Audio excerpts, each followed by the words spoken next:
Olá amigos, bem-vindos ao nosso Cave Mais Fundo, nosso estudo de número 22. Hoje nós veremos o capítulo de Lucas 18.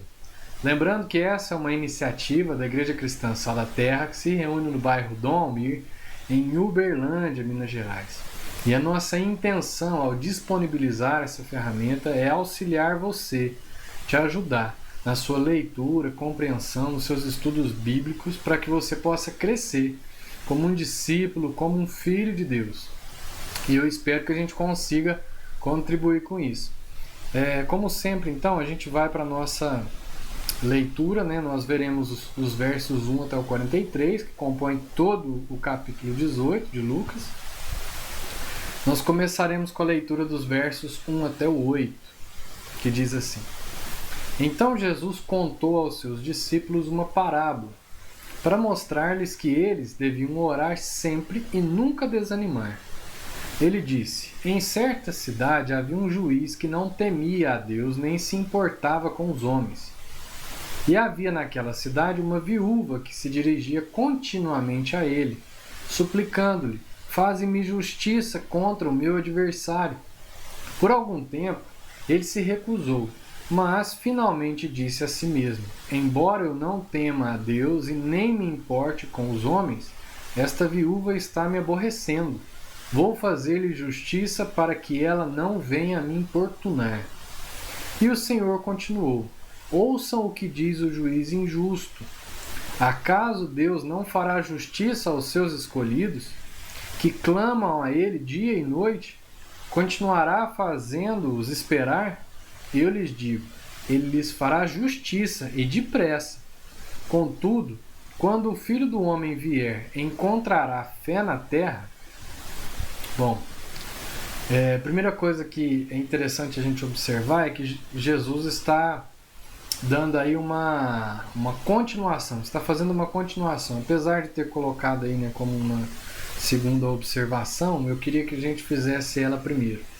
Então o ensino parece ter uma ligação com o final do capítulo anterior, sobre o fim dos tempos. Então no final do capítulo 17, como nós vimos, está falando sobre o fim dos tempos, o tempo que antecede aí a segunda vinda do Messias.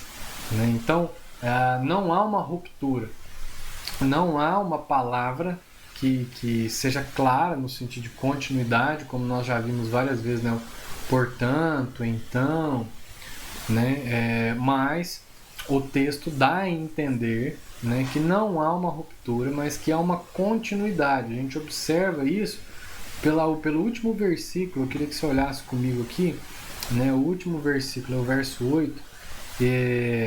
Eu lhes digo, ele fará justiça e depressa. Contudo, quando o Filho do Homem vier, encontrará fé na terra.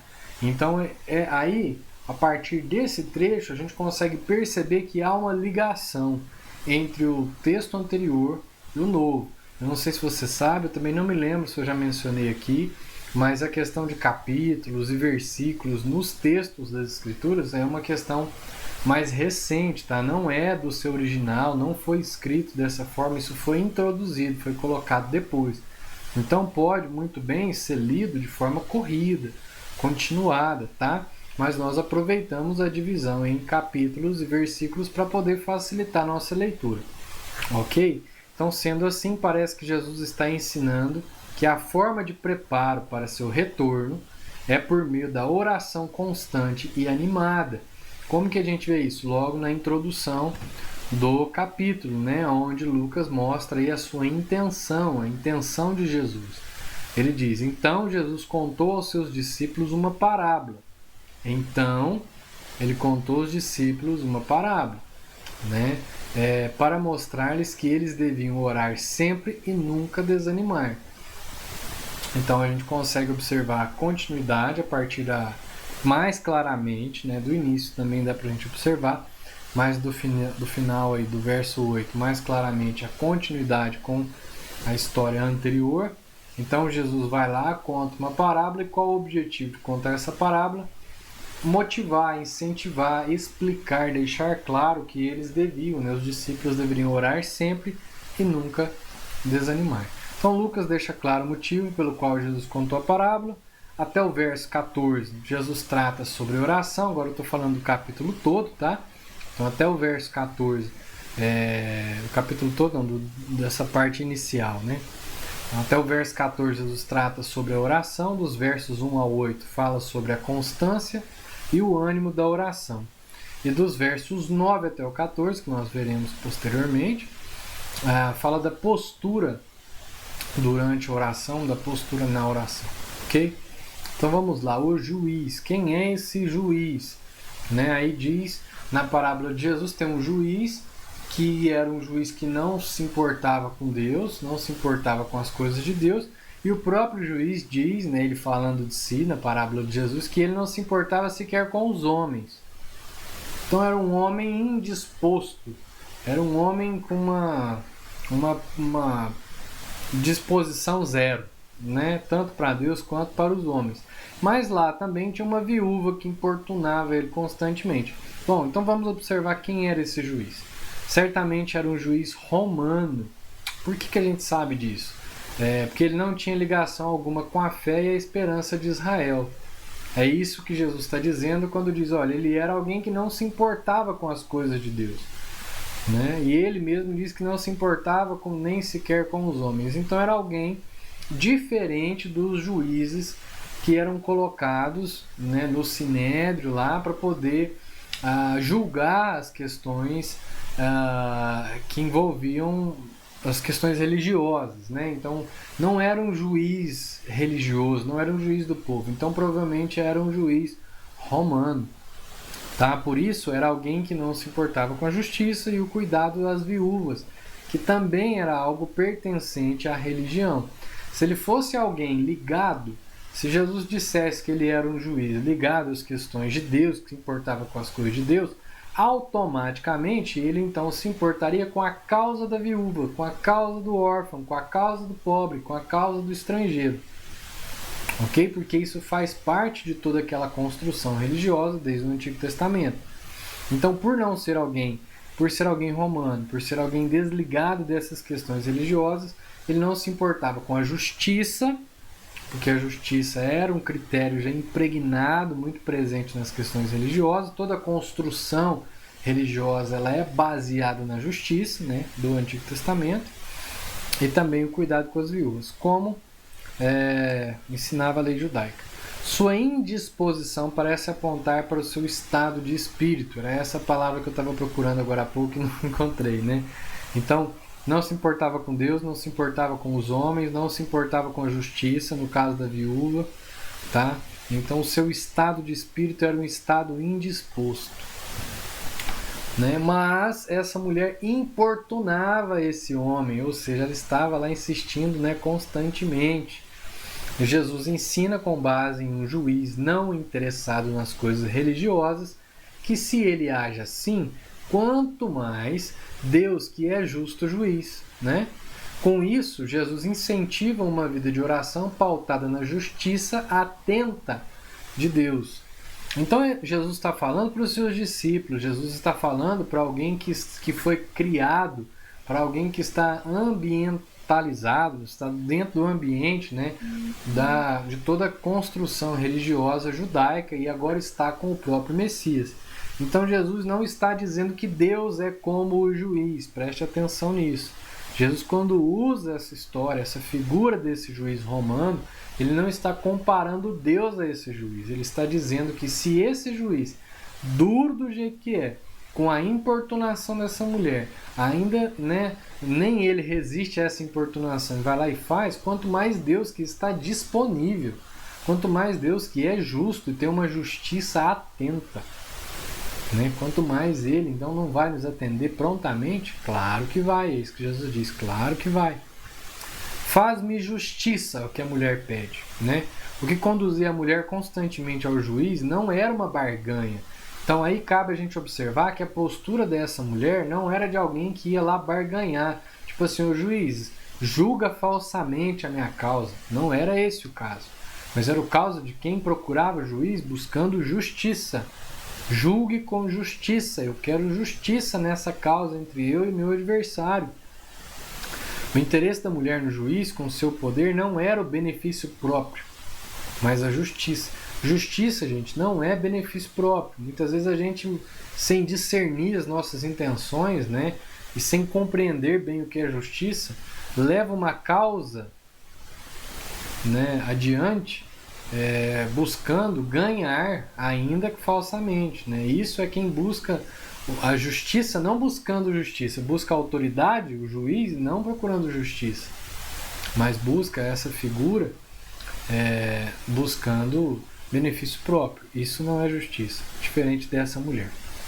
Achará fé na terra. Aí Jesus, quando conclui isso, quando ele conclui essa história e diz que Deus, né, vai agir rapidamente, vai agir prontamente, ele depois faz uma pergunta: mas quando vier o Filho do Homem, ele vai achar fé na terra? Do que estamos falando? De oração, constância e ânimo na oração, né? A oração deve ser contínua e deve manter o ânimo. Não é isso que Jesus está dizendo? Lucas falou logo no comecinho, Jesus, né, que a intenção de Jesus era essa. Então aí depois ele faz essa pergunta: achará fé na terra? Achará o Filho do Homem fé na terra? Então nós não podemos desconectar essa pergunta de tudo que Jesus acabou de falar e da intenção. Ok? Jesus termina esse trecho de ensino com uma reflexão sobre a fé e a disposição e permanência na oração. Fé, disposição e permanência na oração. A pergunta relacionada à oração nos lembra Hebreus 11:6. Por que nos lembra Hebreus 11:6? Porque Hebreus 11:6 é onde afirma que aquele que se aproxima de Deus deve saber que ele existe e é abençoador de todo aquele que o busca. Então, todo aquele, para poder se aproximar de Deus, precisa de quê? Fé. Fé. Certeza. Deve basear-se na certeza. Hebreus 11 está tratando a respeito da fé. Hebreus 11 acabou de explicar o que é a fé e está dizendo que agora o homem de Deus vive pela fé, e aquele que vive pela fé se aproxima de Deus nessa certeza de que ele existe e é abençoador de todo aquele que o busca. É aquele que prontamente atende àquele que o busca e que o ama. Ok? Então a oração constante e animada tem o poder de oxigenar a vida com Deus, sustentando-nos em sua vontade suprema. Então aquele que permanece na oração, aquele que insiste na oração, como essa mulher insistia, né? Aquele que insiste nessa oração para sustentar uma relação com Deus, para conhecer a Deus, conhecer a vontade de Deus, conhecer o amor de Deus, mergulhar por meio da oração numa relação com Deus onde ele desfruta da intimidade, do íntimo, do que há de mais profundo na revelação de Deus. Aquele que desfruta isso por meio da oração será sustentado em fé. Tá? Então a oração é uma oxigenação, ela traz vida, uma vida com Deus, e nos sustenta nessa vontade suprema. E é por meio dessa oração contínua e constante que essa pergunta de Jesus é respondida. Por acaso o Filho do Homem encontrará fé na terra quando ele vier? Aqueles que sustentam uma vida de oração, sim, né? Deus nos sustenta, é Deus quem nos sustenta. Cabe ressaltar isso aqui, por meio da oração, inclusive por meio de oração, uma oração bíblica, uma oração pautada na revelação de Deus. Ok? Vamos agora do verso 9 ao 14. Há alguns que confiavam em sua própria justiça e desprezavam os outros. Jesus contou essa parábola. Então Jesus contou essa parábola agora para quem? Tinha um público lá grande. No meio desse público tinha alguns que confiavam na sua própria justiça e desprezavam os outros. Por confiar na sua própria justiça, desprezavam os outros. Então presta atenção. Jesus lá atrás falou, dando continuidade, iniciou o capítulo 18 falando com os seus discípulos a respeito dessa perseverança na oração, né? Agora, diante daquele povo que está cercando Jesus, alguns que confiavam na sua própria justiça e por causa disso desprezavam os outros, Jesus contou essa outra parábola que também tem a ver com oração. 2 homens subiram ao templo para orar. Um era fariseu e o outro publicano, ou cobrador de impostos. O fariseu, em pé, orava no íntimo, Deus, eu te agradeço porque não sou como os outros homens, ladrões, corruptos, adúlteros, nem mesmo como este publicano. Jejuo 2 vezes por semana e dou o dízimo de tudo quanto ganho. Mas o publicano, à distância, ele nem ousava olhar para o céu, mas batendo no peito dizia: Deus, tem misericórdia de mim, que sou pecador. Eu lhes digo que este homem, e não o outro, foi para casa justificado diante de Deus. Pois quem se exalta será humilhado, e quem se humilha será exaltado. Então, a primeira observação aí: alguns que confiavam em sua justiça desprezavam os outros. Então, vamos lá, né? De novo. Lucas mostra o cenário em que surge a parábola do fariseu e do cobrador de impostos. Então, Lucas, que é o escritor, está mostrando o cenário. Seu objetivo, além de mostrar a humildade como postura requerida na oração, revela o grave erro da soberba, do desprezo a Deus por ignorar a necessidade de sua justiça, da justiça de Deus. Eu lhes digo que este homem, e não o outro, foi o que Jesus disse, foi para casa justificado diante de Deus. Então nós entendemos agora qual é o objetivo, né? Para quem, qual o cenário e qual o objetivo Jesus está contando essa parábola aí dos versos 9 até o 14. Então o objetivo é mostrar a humildade como uma postura requerida na oração, quando a gente vai orar. E ela revela, a parábola, né, o grave erro da soberba. Quem é soberbo aí? O fariseu, né? O desprezo a Deus por ignorar a necessidade de sua justiça.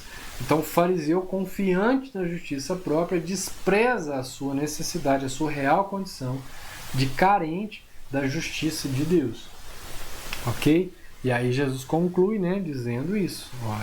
Quem foi para casa justificado? Quem recebeu a justiça de Deus? Né? Ele está dando continuidade também à parábola da viúva que pede o quê? Justiça. Insistentemente clama por justiça. E ele diz que Deus agirá prontamente para a justiça. E Deus está agindo em Cristo, trazendo o quê? Justiça. Então isso permeia todo esse início, tanto a questão da oração quanto da justiça. Não pratico os mesmos atos, dou o dízimo de tudo, oro e jejuo 2 vezes por semana. Olha só a argumentação, né? O que esse fariseu está falando, o que ele está trazendo. Ele não está trazendo nada da sua carência diante de Deus, ele está trazendo sempre aquilo que ele faz de certo diante de Deus. Ele está chegando para... Na verdade, nem para Deus ele está chegando, né? Porque o que ele diz até, né, eu observo nessa último ponto aí, você pode me acompanhar, né? Ele diz assim, né, que orava de si para si mesmo. Se você não estiver lendo a mesma versão que eu estou usando aqui, que é a NVI, quiser conferir, por exemplo, na João Ferreira de Almeida, na versão João Ferreira de Almeida, você vai ver que ele diz isso, né? Orava de si para si mesmo. Nessa nossa versão diz que no seu íntimo. Então ele não está nem sequer dirigindo a sua oração a Deus. Ele está falando para ele mesmo. Ele está, na verdade, massageando o seu ego, falando de si para si mesmo, né? Olha só, ele levanta as mãos como quem quer ser visto num ambiente público de oração, ora em voz alta como quem quer ser ouvido e notado. E isso é o que Jesus lá em João 6 diz, olha, presta atenção, não orem como esses homens, porque esses homens já têm o que eles querem. E o que eles querem? Ser vistos, reconhecidos e aplaudidos, né? Então esses aí, como o caso desse fariseu, já receberam o que precisam, o que querem, né? O que pediram eles já receberam. Então, aí agora, no caso desse homem, ele está nessa posição e ele sequer fala com Deus, mas ele está massageando o ego, falando para ele mesmo de tudo que ele faz de certo. E agradecendo por não ser como o outro, né, que está ali do lado dele, se humilhando, reconhecendo quem ele é diante de Deus, reconhecendo que precisa da justiça de Deus. Certo? Então o fariseu confiava em sua obediência, supondo que a obediência, o elevava acima da carne seca, né, que era aquele cobrador de impostos. Sendo assim, sua obediência servia-lhe de justiça. Então, qual é a justiça que lhe satisfaz, que satisfaz ao fariseu? A obediência, a sua capacidade de obedecer, o seu esforço pela obediência. Isso para ele é suficiente. Irmãos, isso é um perigo. Pautado na obediência estrita à lei, o homem creu ser superior e ter o direito de desprezar o que não cumpria. Por quê? Porque ele deu conta, o outro não deu. Que ele fez o que era certo, o outro não fez. E isso fez ele, de forma soberba, achar que ele agora podia desprezar o outro e até, agradecendo, já que eu estou em oração, vou agradecer a Deus, obrigado, porque eu não sou que ninguém camarada ali. Jesus está repudiando isso. Então ele orava de si para si. Já o outro camarada, o que ele fazia? Ele nem ousava olhar para o céu. Ele sequer olhava para Deus. Então, observe, um falava de si para si mesmo. O outro nem sequer olhava para o céu. Era como alguém que fez uma coisa errada. Você já viu? Não sei se você tem menino, mas o menino, quando faz uma coisa errada, e a gente também é assim muitas vezes, você não tem muita coragem de olhar no olho daquele que você ofendeu. No caso da criança, no olho dos pais, lembrando que Deus é pai, ou de outra pessoa. Você fica envergonhado e você tem dificuldade de olhar. E esse cara nem sequer olhava para o céu. Então ele estava nessa condição de quem se humilhava, de quem humilhou a si mesmo. E ele nem sequer tinha coragem, ele tinha vergonha de olhar. A forma de oração do fariseu e do publicano também diverge. E não somente na aparência externa. Qual que é a aparência externa?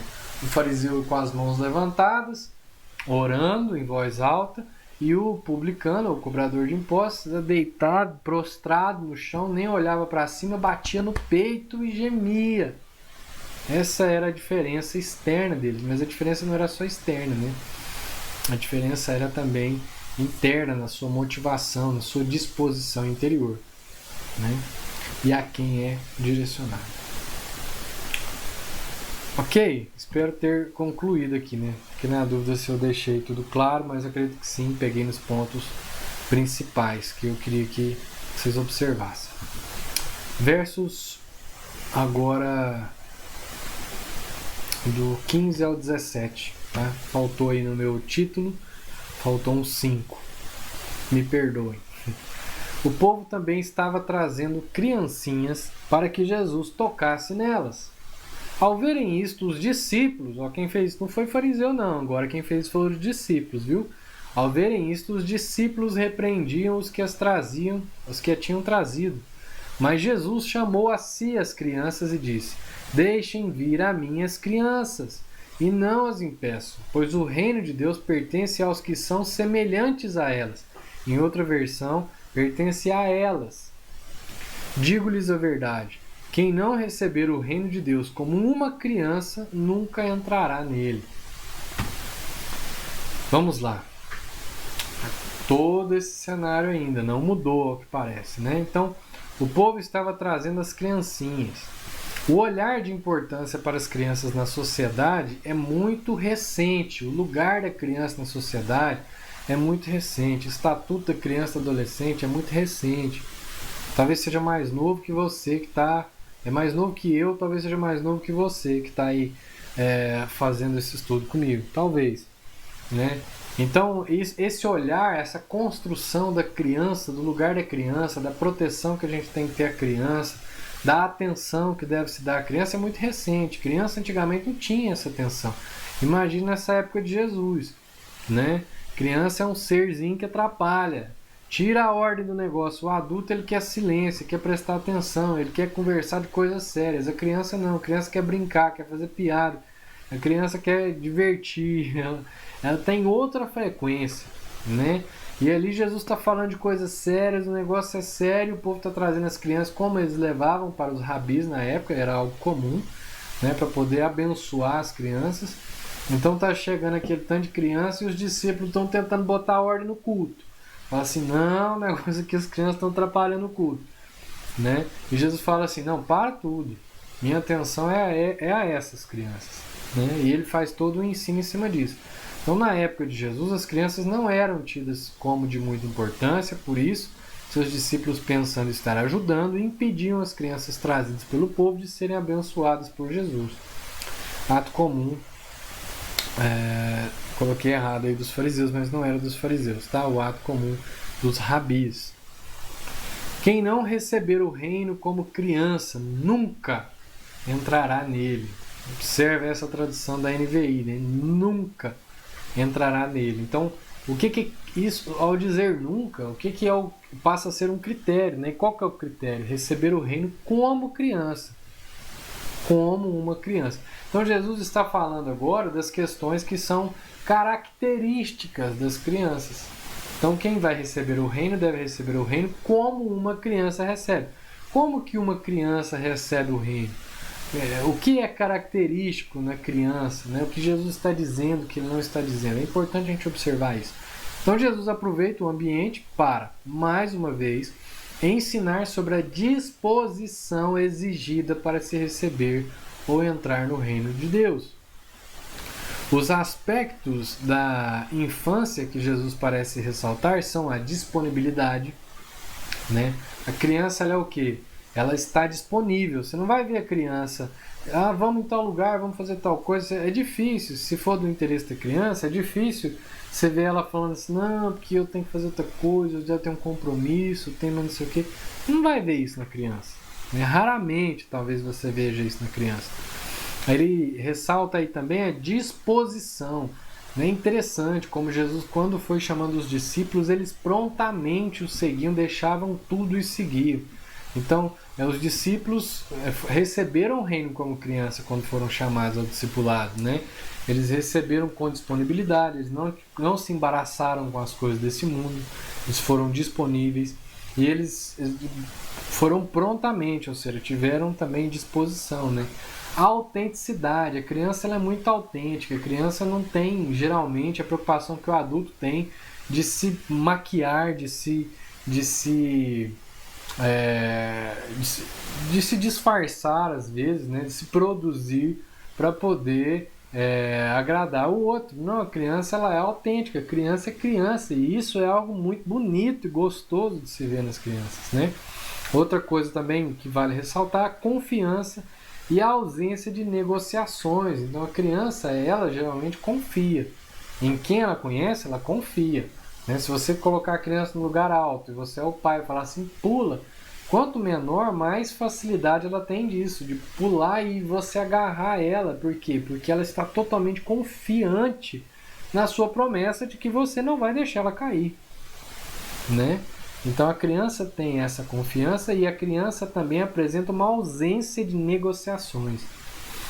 A gente às vezes quando vê uma oportunidade nós queremos negociar, barganhar. A criança não, a criança ela é tanto autêntica quanto a sua entrega, ela é genuína, sem reservas, sem a necessidade de negociar, né? E o que Jesus não está dizendo? Ele está dizendo que assim, nós não devemos receber o reino, né, com a insegurança, com o medo, com a infantilidade, com a birra, né, que também a gente pode ver às vezes em algumas crianças, né, essa insegurança, o medo, a infantilidade, a birra e etc. São aspectos negativos, eu acredito que podem também ser vistos, né, nem sempre são observados, assim, apresentam também nas crianças.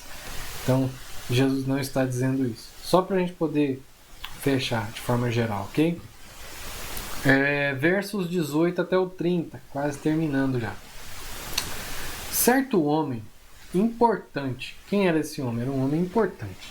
Lhe perguntou, bom mestre, que farei para herdar a vida eterna? Por que você me chama bom? Respondeu Jesus. Não há ninguém que seja bom a não ser somente Deus. Você conhece os mandamentos. Não adulterarás, não matarás, não furtarás, não darás falso testemunho, honra teu pai e tua mãe. A tudo isso tenho obedecido desde a adolescência, disse ele. Ao ouvir isso, disse-lhe Jesus, beleza, né? Falta-lhe ainda uma coisa. Venda tudo o que você possui e dê o dinheiro aos pobres, e você terá um tesouro nos céus. Depois venha e siga-me. Ouvindo isso, ele ficou triste, porque era muito rico. Vendo-o entristecido, Jesus disse, como é difícil aos ricos entrar no reino de Deus. De fato, é mais fácil passar um camelo pelo fundo de uma agulha do que um rico entrar no reino de Deus. Os que ouviram isso perguntaram: então quem pode ser salvo? Jesus respondeu: o que é impossível para os homens é possível para Deus. Pedro lhe disse: nós deixamos tudo o que tínhamos para seguir-te. Respondeu Jesus: digo-lhes a verdade. Ninguém que tenha deixado casa, mulher, irmãos, pai ou filhos por causa do reino de Deus, deixará de receber na presente era muitas vezes mais e na era futura a vida eterna. Então a gente já vai observando, né? Certo homem importante. A gente precisa entender como está falando de alguém, precisa entender quem era. E o texto diz que era um homem importante, que era um homem rico, muito rico, né? Então, em nítido contraste com as crianças, está o homem importante e rico. A criança não está apegada a nada disso, como nós acabamos de ver. Mas o homem importante e rico está apegado à sua importância e à sua riqueza. Né? Essa é a dificuldade de se receber o reino. Quem não se faz como criança. Tá bom? É muito importante a gente observar esse contraste. Seu contraste está principalmente na falta de confiança, no apego aos bens, ou seja, está indisposto, indisponível diante do proposto por Jesus. Não há ninguém que seja bom a não ser somente Deus. O que Jesus quis dizer com isso? Você está me chamando de bom? Por que você está me chamando de bom? Não há ninguém que seja bom, somente Deus. Então Jesus está dizendo o quê? Jesus afirma que não há bom a não ser Deus. Este homem que se dirige a Jesus sabe quem é Jesus? Sabe quem é este a quem ele se dirige? Certamente não. Ele reconhece uma liderança religiosa, um homem de Deus, mas desconhece a divindade, a essência do homem de quem ele está adiante. Então Jesus é quem, irmãos? Quem é Jesus? O que ele está dizendo com esse texto? Observe. Me responda uma coisa. Jesus é bom? Ele é bom? Porque não há ninguém que seja bom a não ser Deus. Tenho obedecido desde a adolescência. O que esse homem quis dizer? Jesus foi lá e expôs todos os mandamentos que não estão necessariamente relacionados ao amor a Deus, mas estão relacionados às questões horizontais da relação aqui, de obediências aqui, né? De relações horizontais, não necessariamente a relação vertical, em primeiro lugar, né? Então a vertical reflete nas horizontais. Jesus não tratou da vertical, que era onde estava o problema do homem, e tratou das questões horizontais, ou seja, relacionais. Quando ele trata das relacionais omitindo a outra, a vertical, né, seria o amar a Deus sobre todas as coisas, relação vertical, amar ao próximo como a si mesmo. Essa é a base de toda a lei. Então o homem está dizendo que naquilo que é da horizontal, da relação, ele está ok, ele cumpre tudo. Mas Jesus não faz ainda, não prova o coração desse homem ainda na relação vertical.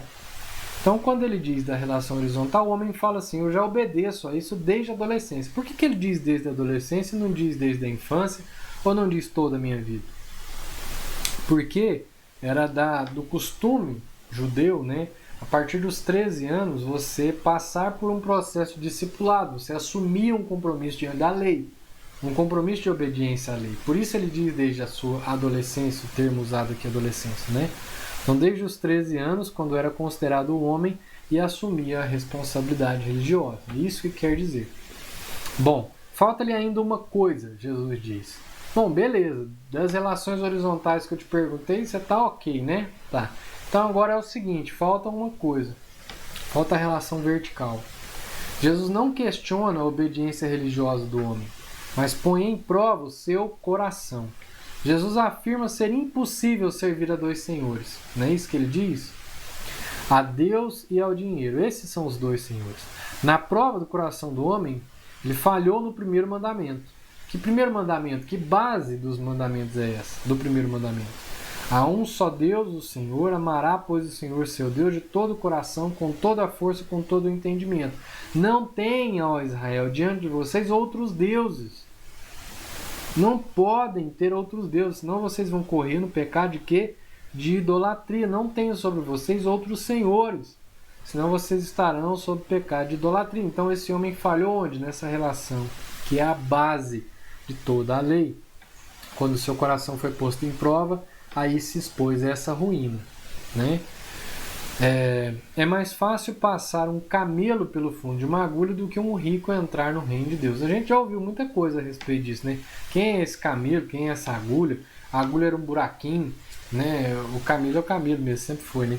Mas, então a gente já ouviu histórias nesse sentido. Eu já ouvi explicações dessa forma. Mas quando a gente vai para os comentaristas, para aqueles que se debruçaram, que conheceram a região, que conheceram, que estudaram a arqueologia, que estudaram a história, que estudaram o costume. Eu me baseio nos estudiosos, tá? Para isso. Então, segundo os comentaristas, não há fundamentação para uma pequena porta pela qual passavam os camelos com dificuldade, que é uma explicação muito comum. Segundo eles, não tem base para isso, tá? A palavra usada para fundo de uma agulha é belonês, que é grego e que se refere a uma agulha cirúrgica. Cabe bem aí a quem está escrevendo, né? Já que Lucas é um médico. Então, uma agulha cirúrgica, não é uma agulha normalzinha de costura, é uma agulha um pouco maior, né? Mas tem um buraco muito pequeno que um camelo nunca passaria por esse buraco. E o camelo, como eu disse, sempre foi o camelo. Então, de fato, é um camelo com o buraco de uma agulha cirúrgica. O fundo de uma agulha cirúrgica. Portanto, Jesus está falando em termos de impossibilidade para os homens. É mais fácil passar um camelo no buraco de uma agulha cirúrgica do que entrar um rico no reino dos céus. Então, ou seja, é impossível, porque o rico está agarrado a essas coisas. A criança não é rica. Você já viu a criança? A pequena, aquela bonitinha, aquela bem educada, né? Porque tem tanto tipo de criança também, né? Mas assim, é mais fácil isso na criança, né? Ela não está apegada à sua riqueza, ela é mais tranquila nesse sentido. Ela não foi treinada, ela é má por natureza, mas ela não foi treinada, não desenvolveu a sua maldade. Não foi treinada no racismo, não foi treinada na soberba, não foi treinada, entendeu? Apesar de ter esse potencial, ela ainda não teve tempo de ser treinada. O que é impossível para os homens, como acabamos de ver, é possível para Deus. Isso que Jesus agora afirma, porque os discípulos estão dizendo, olha, para eles um sinal de bênção de Deus era a riqueza. Se alguém que foi abençoado por Deus, sendo rico, não pode ser salvo, então o que sobra para nós? Né? Esse foi o pensamento desses homens. E aí o Pedro diz, olha, não tem condição, então quem pode? Isso é impossível, quem pode salvar? E aí Jesus vai dizer, olha, de fato, é impossível para os homens, mas não é impossível para Deus. Então a salvação não pode ser conquistada pelos homens, nem na obediência, né? Obediência à lei, não pode conquistar a salvação, por nada que o homem possa produzir ou fazer, mas somente pode ser dada por Deus. A tendência natural, o impulso natural dos homens é buscar caminhos de aproximação com o divino por meio do trabalho e da obediência. É isso que a gente faz. A gente vai querer trabalhar para Deus, para conquistar Ele, assim como a gente faz com as pessoas. Mas Deus não é igual às pessoas, né? Ou pela obediência. E apesar de fazerem parte da vida essas coisas, inclusive da nossa relação com Deus, né, elas não podem conquistar a salvação. É isso que Jesus está dizendo. Agora dos versos 31 ao 34. Após esse episódio, esse ensino... mais uma coisa que eu não falei, né? Jesus está prometendo a eles, porque eles dizem, nós largamos tudo. Jesus está dizendo, não tem aquele que tendo largado, deixado tudo por amor a mim, para me servir, para ser obediente, disponível, disposto a me seguir, que não receba nessa vida essas coisas e muito mais na vindoura. Ou seja, o que Jesus está dizendo? Que esses homens seriam ricos? Não, mas que as suas necessidades básicas seriam satisfeitas. Aquilo que Deus entende que é o necessário seria dado. Esses homens, eles morreram sem cabeça. Esses homens morreram crucificados. Esses homens morreram enforcados. Esses homens morreram apedrejados. Mas esses homens não morreram de fome. Você está entendendo? Esses homens não morreram de frio. Podem ter passado fome e frio, mas não morreram disso. Então aquilo que é necessário seria dado. e muito mais do que o necessário será dado na era vindoura. Versos 31 a 34, Jesus chamou à parte os 12 e lhes disse: Estamos subindo para Jerusalém, e tudo o que está escrito pelos profetas acerca do Filho do Homem se cumprirá. Ele será entregue aos gentios que zombarão dele, insultarão, cuspirão nele, o açoitarão e o matarão. No terceiro dia ele ressuscitará. Os discípulos não entenderam nada dessas coisas. O significado dessas palavras lhes estava oculto, e eles não sabiam do que ele estava falando. Os discípulos não entenderam nada dessas coisas. O significado dessas palavras lhes estava oculto e eles não sabiam do que ele estava falando. Bom, acredito que é a única parte que precisa de explicação ou algum comentário. No restante não precisa. Eles estão indo para Jerusalém e Jesus está dizendo tudo o que vai acontecer com ele, inclusive até a sua ressurreição. Então Jesus está cada vez mais próximo da cruz e do ápice do seu sofrimento. O cálice da ira de Deus. Esse é o ápice do seu sofrimento. Quando fala aos discípulos, tanto sobre o sofrimento quanto sobre a ressurreição, eles não conseguem compreender, pois apesar de estarem todos os dias com Jesus, não compreendiam ainda a forma como Deus agiria para a salvação do seu povo. O que esse povo não estava entendendo? Eles não estavam entendendo a forma como Deus iria agir. Nós, quando lemos isso, para nós parece um absurdo, mas porque a gente já conhece a história toda. Esses homens não conheciam. É possível comprovar que isso foi real até mesmo após a ressurreição de Jesus. Quando Jesus ressuscitou, ele foi lá falar com ele, eu já estava avisado.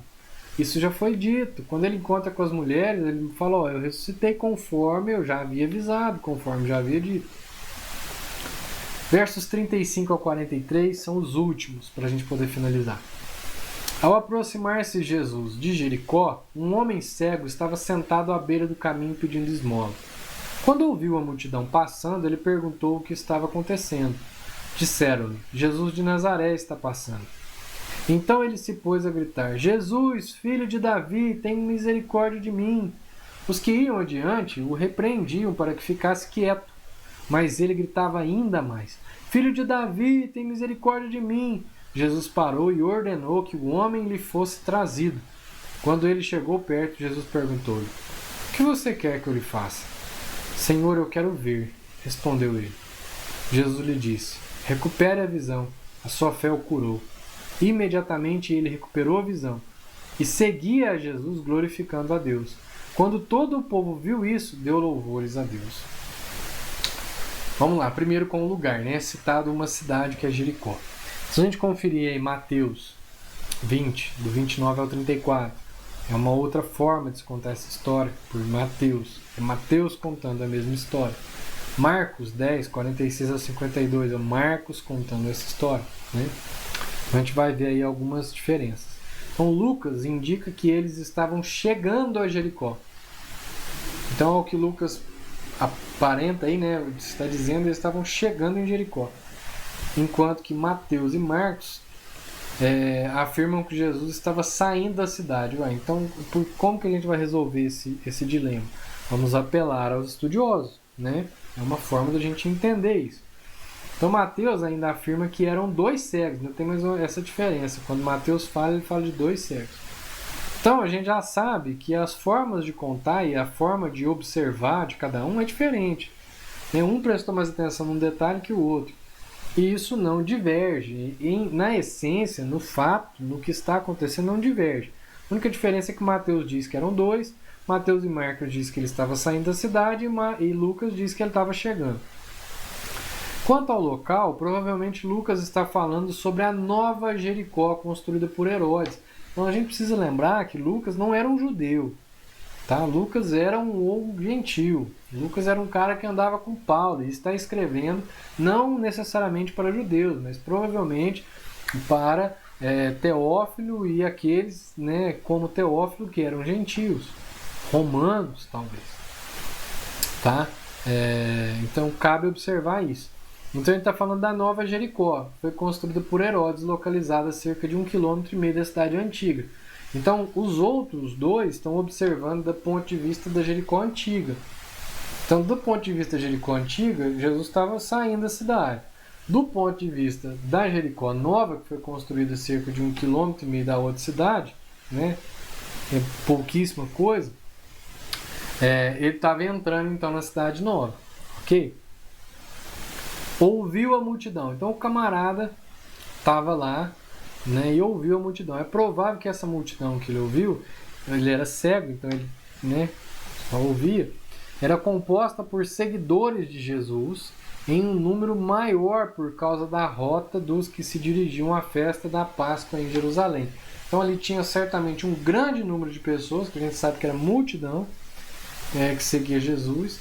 E esse grupo devia estar até aumentado por conta da época, né, que Jesus estava indo e os outros também para festejar a Páscoa em Jerusalém, como era de costume.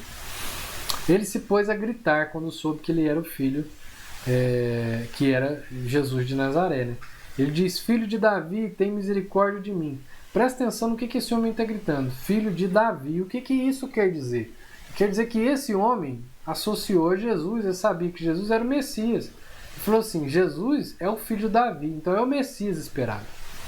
Então, apesar de tentarem reprimir o homem, ele que sabia quem era Jesus, o Messias, pois se dirige a ele usando algo característico da promessa sobre o Messias, não se deixa calar, esse homem não cala, mas continua clamando. O homem que se dirigiu a Jesus com fé foi curado, mas além disso, observa que foi além disso, seguiu Jesus, glorificando a Deus e sendo símbolo, ou seja, testemunha do poder do Messias e da chegada efetiva do reino de Deus. Jesus é a luz do mundo e esse homem cego passou a enxergar. Esse é um sinal a respeito da chegada do reino, como nós já mencionamos várias vezes. Finalizamos aqui, né? Então, em síntese, o que nós vimos? Resumidamente, que Jesus dá seguimento à história anterior sobre a segunda vinda do Messias e incentiva, por meio de 2 parábolas, a oração constante, animada e humilde como forma de preparo e espera até que se cumpra o tempo. Isso aí, Lucas é conhecido também como um homem que escreve muito a respeito da oração, mais uma vez nós vemos isso, e isso deve repercutir também de forma prática na nossa vida, ok? É um incentivo, um estímulo à oração. Por meio das crianças, Jesus afirma a disposição com a qual o reino deve ser recebido. Em contraste com a história das crianças, Lucas conta a história de um homem importante e rico que se entristece por amar mais suas riquezas que a Deus. Jesus se dirige a Jerusalém e fala aos discípulos sobre seu sofrimento e sobre a ressurreição, mas eles não entendem. Em caminho a Jerusalém, para a celebração da Páscoa, Jesus cura um cego que esperava o Messias e recebe dele favor, tornando-se símbolo efetivo de que o reino de fato veio em Jesus. E na prática, Cristian, o que a gente aprende com isso? Pelo menos 3 coisas, né? Primeira, oração é exercício de fé. O que é oração? Exercício de fé. Conforme oramos, recordamos os ensinos, as histórias bíblicas, as promessas e o caráter de Deus. Quando a nossa oração é uma oração bíblica, pautada pela Bíblia, não só nos nossos sentimentos, mas a gente traz nas nossas orações as promessas, as histórias, toda a reflexão, tudo aquilo que nós trazemos à memória, tudo aquilo que nós aprendemos das Escrituras e que é capaz de nos dar esperança. À medida que oramos, humilde e sinceramente, vamos adentrando no universo de Deus em santa comunhão. Pela oração, a fé é exercitada e a relação com Deus se torna íntima. Pela oração, permanecemos firmes na promessa eterna e quando o Senhor retornar, encontrará fé na terra. Então, a oração ela é uma forma, um exercício de fé, de exercitar a nossa fé. E aí a pergunta de Jesus tem que ser respondida em nós. Quando vier o Filho do Homem, quando ele retornar à terra, ele vai encontrar fé? Vai. E nós vamos perseverar em oração, insistentemente, constantemente e humildemente. Amém? Segunda coisa que nós aprendemos. Quem confia na própria justiça, despreza a justiça de Deus. É simples. A crítica à oração do fariseu se deu por causa do descanso deste em sua obediência à lei. Ele estava descansado na obediência à lei. Eu cumpro. A vida religiosa pode tornar-se orgulhosa quando pautada em obediência de leis e não em independência total de Deus. Então, o que deve governar, comandar nossa vida religiosa, né? Nesse sentido, nossa vida com Deus? O que deve nos conduzir não é a obediência, a nossa capacidade, o nosso esforço, a obediência às leis. Não é. Deve ser a nossa dependência de Deus. Porque é com base nessa nossa dependência de Deus que nós obedeceremos, que nós trabalharemos. É aí que se revela a graça, né? O favor de Deus. A paz que sentimos quando avaliamos nossas vidas e não encontramos nela defeitos é um sinal de perigo, viu?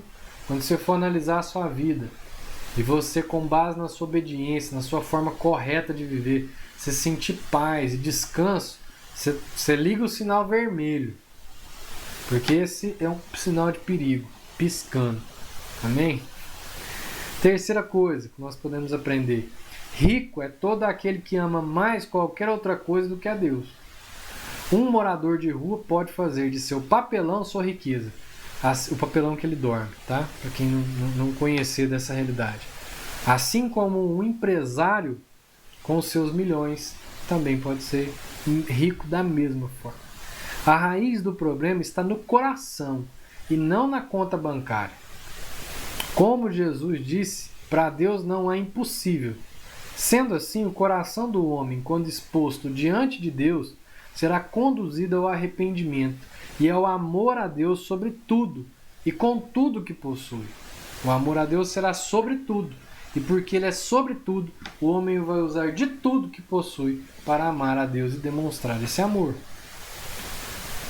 Dessa forma, não há mais o rico. O rico acabou.